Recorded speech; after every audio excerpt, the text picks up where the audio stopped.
What is up, everybody? It's John with John Sports Arts and Collectibles coming at you with a brand new video. How's everyone doing out there today in the YouTube universe? It is time for another comic book video, and yeah, I've accumulated a bunch of comic books here. We're going to go over 12 of them today. These are all Bronze and Silver Age comic books. I paid $3 a piece for these. And like I say, you know, don't overlook the $3 bins, even sometimes the dollar bins. I've got a dollar bin video coming up soon with some really awesome books that I found. But today, I spent a whopping total of $36 here. And the value of these books, based on my assessment of the grades and working with the AI, which I've been doing a lot, roughly comes out to about $250 in value. Maybe a little bit higher, maybe a little bit lower. It all depends. These are raw grade values, not graded values. But let's go over these books. These are awesome. I mean, I spend hours at these comic book shops and get my fingers dirty, deal with all kinds of gross stuff, mold, and stuff that shouldn't even... Some of these comic books, let's just put it this way. Some of these comic books in some of these locations should not even be out there on a floor anywhere. They should end up, I hate to say it, in the recycling bin. It's a shame. But some of these comic book shops feel like they need to sell everything, and maybe they think that someone's going to buy a black, moldy, old reader copy of some book from the Silver Age, and I don't know why you'd want that in your house. But anyway, let's get into these books. These are in no particular order.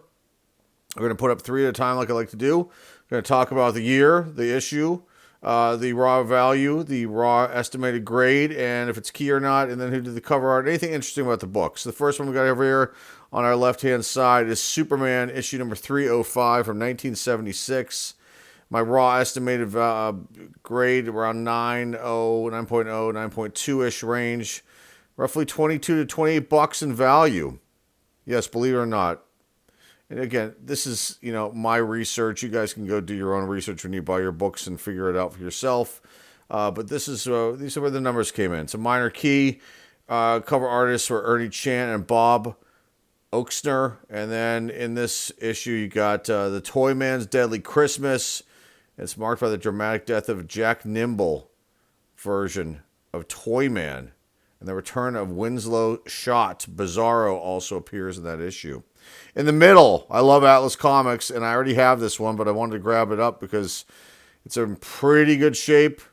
Higher grade, probably a 9.2, maybe a 9.0, 9.2. Maybe you could squeeze out a 9.4. That might be a stretch.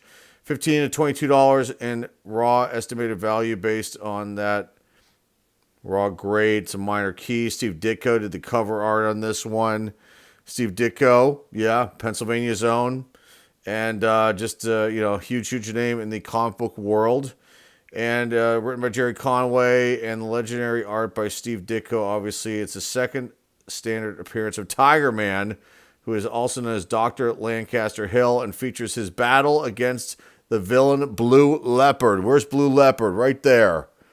Gotta love Atlas Comics. If you don't know about Atlas Comics, look them up.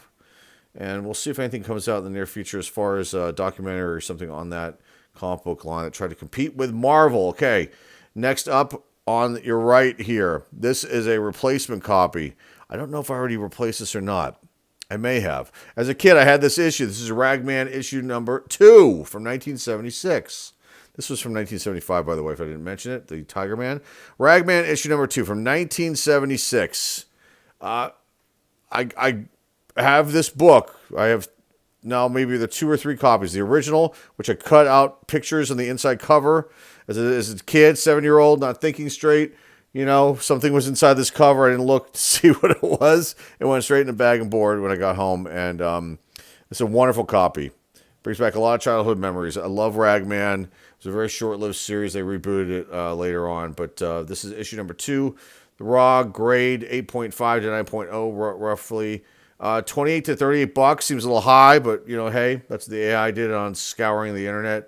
Joe Kubert did the cover art, and in this issue, it's considered a minor key because the second issue features the narrative 75-25 or Die, which provides a second part of Ragman's complex mystical origin story where Rory Regan communicates with his late father through the suit of souls. Okay, there you go with that. Here's the first three. Let's get to the next batch. Next three are up. Yes, Kamandi, The Last Boy on Earth, starts us out on the left-hand side. Issue number 8 from 1973, so some earlier Bronze Age action happening here. It's a non-key issue. Jack Kirby, cover artist, along with Mike Royer. Written and drawn entirely by Jack Kirby, and this issue highlights the raw post-apocalyptic narrative of Kamandi maneuvering through a world run by intelligent humanoid beasts alongside Ben Boxer. Where is Ben Boxer? He's on that cover. I love, Kirby's artwork. Like I say it in every video. Every time I show his books in the videos, I just, gush over Kirby's artwork. It's awesome. Super, super cool. Love it. All right, there's Kamandi. Next, in the middle, this is actually a book that I had gotten graded. I originally got this issue out of a DC Super Pack, which I featured here on the channel years ago. Got it graded. I can't remember what the grade was. I want to say it was like an 8.5. Might have been higher than that. Someone bought it, and I figured, you know what? I really like that cover. And, Superman, he's not my favorite, but the cover's awesome. And I saw it, and the condition of this one's pretty damn good. It's like an 8.0 to an 8.5, roughly. Worth between $15 and $22. Issue 262 from 1973. Nick Carty to the cover. Another big, massive name in the industry. And then inside this issue, you've got Eccentric Tales, the skyscraper that screamed for its life, and the puzzle of the telepathic twins. The classic interior pencils by Kurt Swan. So nice copy right there. And on the final lineup here, you've got the Cheyenne Kid. Okay, not a title. Nothing. I like Western comic books, but I would not normally grab this. But it is in such phenomenal shape. This one, it is so hard to find Charlton comic books in good shape. It's got a couple spine ticks here. I thought this would be like about an 8.5. Maybe it'd stretch out to 9.0, but maybe not after looking. There's a 1, 2 right here. But the pages are close to white inside. The back's really clean. This one must have been overlooked. Cheyenne Kid, number 81 from 1970. Just a regular old issue, non-key, standard Charlton Western issue. Cover artist Charles Nicholas. And in this issue, it's written by Joe Gill. This Charlton favorite includes classic Silver Age frontier stories such as the Comanche War. So they're considering this a Silver Age. There's a weird cutoff time frame on the Silver Age year 1970, but let's just call it Silver Age. Comanche War and the Menace of the Machines are the two stories in this issue. Issue number 81, The Cheyenne Kid from 1970. All right, let's get into the next one. All right, here we go. This is a little cool batch right here. On our left, we start out with The Mighty Thor, issue 227 from 1974. I have this comic book already. It's got throw up all over the edge. I need to get rid of it. It's just one of those things. You have a book that you have as a 5-year-old, and I think I was sick, and that's enough of the information to give you here. And I should probably get rid of it. It's bagged and boarded. It's like separate from my collection. It's like hidden upstairs, and now I can probably just chuck it. But I saw this. It's a higher grade, probably about an 8.0 max. Value $20 to $28 roughly. That's what the numbers come up with. It's a minor key. John Romita Sr. did the cover artwork, but I saw it. I'm like, all right, I gotta pick this up. This is in really good shape. It doesn't belong in this box. It's worth more than $3. Boom. That's the thing, guys. If you have comic book shops and you collect, or if you're new to collecting, don't overlook these kind of boxes. Go through them. You might think just looking at them without going through them, nothing good's going to be in there. Maybe there won't be. But where I go, these comic book shops, sometimes they dump just massive amounts of books that maybe don't meet their standards but they miss them. And, I know there's other collectors out there that do the same thing that I do. Anyway, let's talk about this one real quick. This issue of Thor, scripted by Jerry Conway, and it packs massive cosmic punch featuring Galactus. Fire Lord is right there. Ego, the Living Planet, and then Odin, Sif, and Hercules. And to see if the Marvel value stamp is in here. But I think it is. I flipped through it and didn't see to be anything missing. But there's a Marvel value stamp in here. It doesn't say which one here in my notes. All right, in the middle, we'll get to that one in a second. That's Walt Disney. I'll do that right now. Nice Silver Age.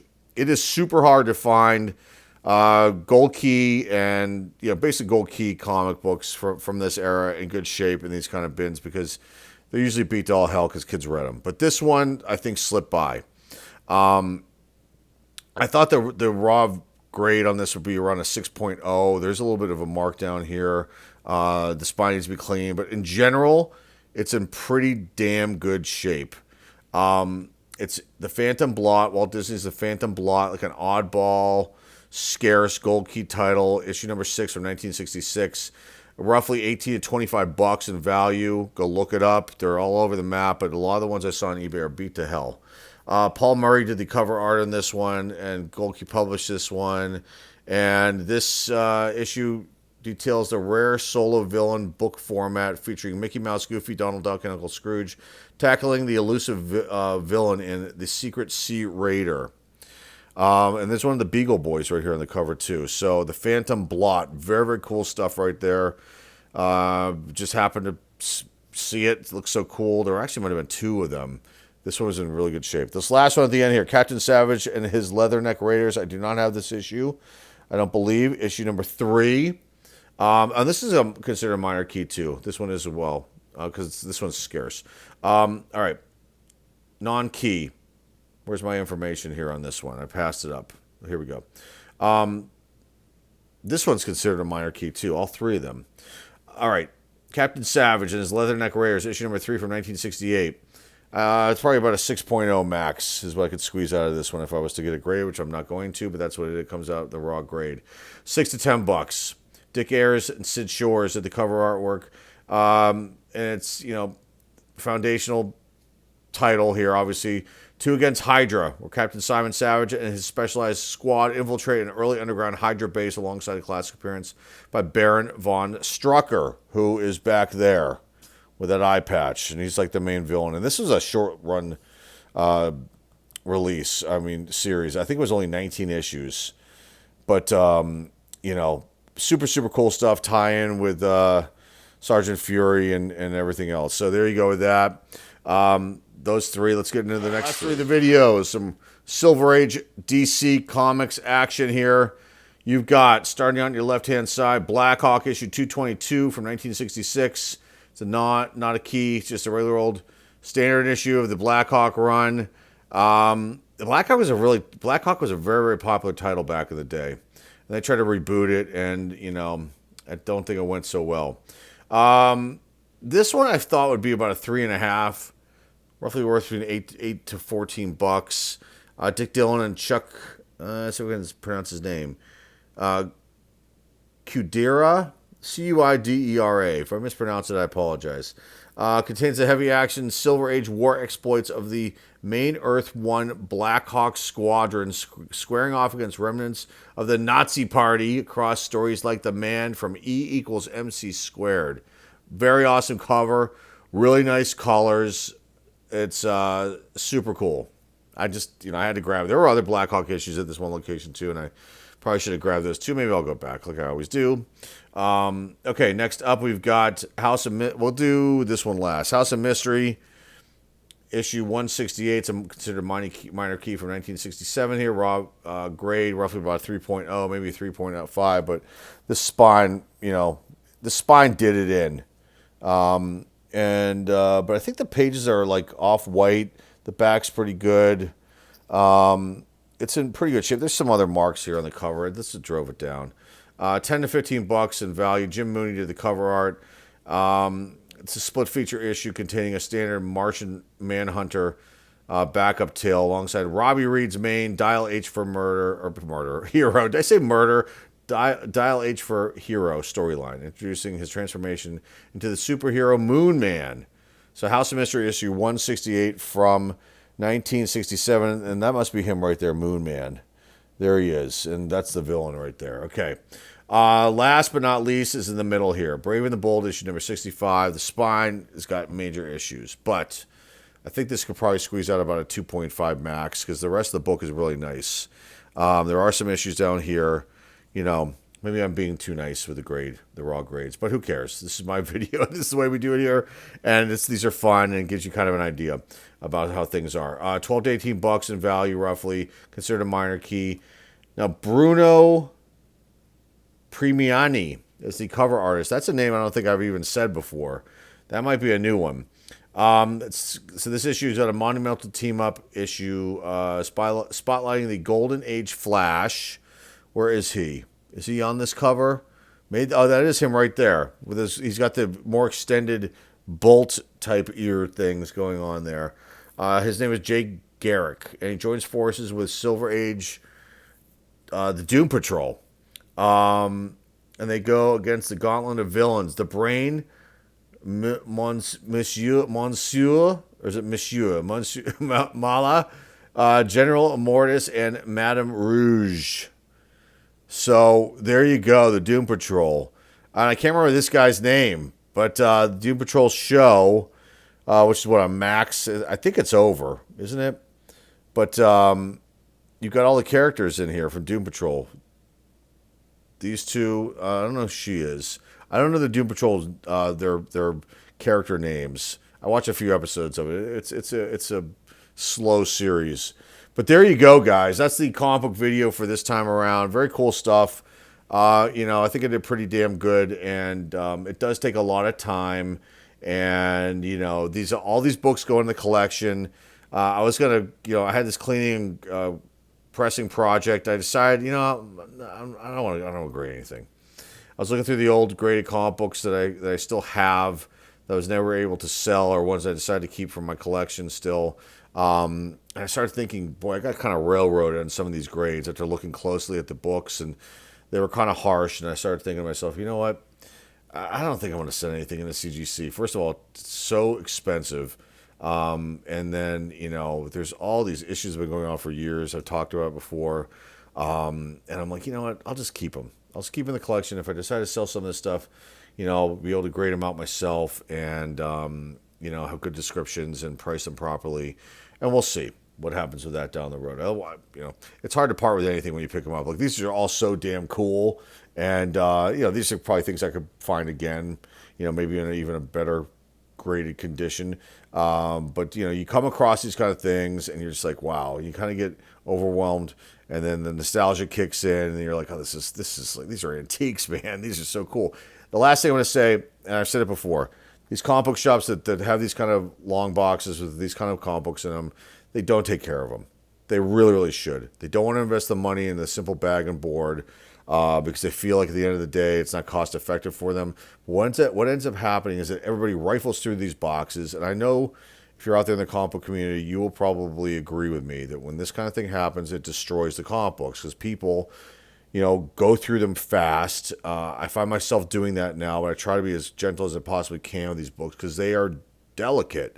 The paper's old on a lot of them, and just the simple, you make one wrong move with your fingers trying to go through these things, you can just tear the cover, cause more damage, and then they just become, not sellable unless someone's just trying to fill a run-up. Well, I really wish that these comic book shops would take better care of these because these are antiques, man. These are old. I mean, these, which one is here? There's this one in the middle. I mean, it's 60 years old. And it's just like, come on now. And it's just, maybe they can't wrap their heads around it. Or maybe they just don't want to spend the money. They're too cheap to invest the money in the bags and boards, and it would probably make the process looking through them a lot easier as well, too. But anyway, that's all I've got for you guys today. Sorry about the little extra rant here at the end. Remember, if you're new here, like to see and hear here, please hit the subscribe button. Please comment down below. Please share this video with everybody out there in the collecting world, comic book community, too, as well. Remember to give this video a thumbs up, a like, and that's all I've got for you guys today. Until next time, folks, this is John with John Sports Arts and Collectibles, and today, comic books. We'll see you guys very, very soon. Take care.